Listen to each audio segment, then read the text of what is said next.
All right, let's look at part D. Thoughts? Yep, we can. Good job.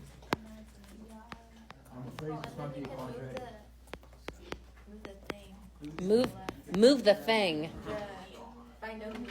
Okay. So we're going to move this binomial to the other side. We see the handwriting on the wall, don't we? Yep, it is a quadratic. Okay. Factoring. First thing we're looking for, GCF. I know it's not necessarily imperative, especially when we're really seeing that we're probably not going to be able to factor this further than taking out a GCF, but at least removing the GCF leaves me with smaller numbers to work with, right? There are no two numbers that multiply to give me -1 and add to give me 4 that I can think of off the top of my head, like whole numbers. So, our good friend, the quadratic formula, very good. At this point, we do want to look at all the values outside of the radical.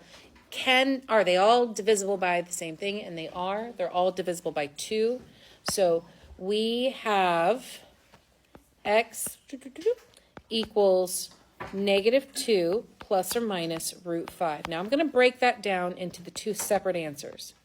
X is equal to -2 plus √5, and x is equal to -2 minus √5. Now this is similar to the last problem we did together in class on Wednesday, where we've got both values. They are answers, doesn't mean they're solutions. No. Okay? So we're going to look back up here. X has to be greater than 2, and then we got some other kind of crazy going on. But I'm just going to focus on the x has to be greater than 2. So knowing that, and these are my answer choices, one of these answers I can immediately get rid of. The second one. This one's not going to be possible. It's -2 minus √5. Doesn't even matter what √5 is. It's already -2, and I'm subtracting from it. So there's no chance that value will be greater than 2.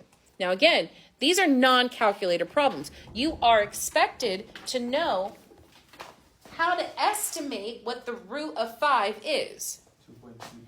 Is this going to come out to something large enough to be greater than 2? No. So neither of these are solutions. The answer is D and E. Which is a little annoying to go through all that work to have no solution, but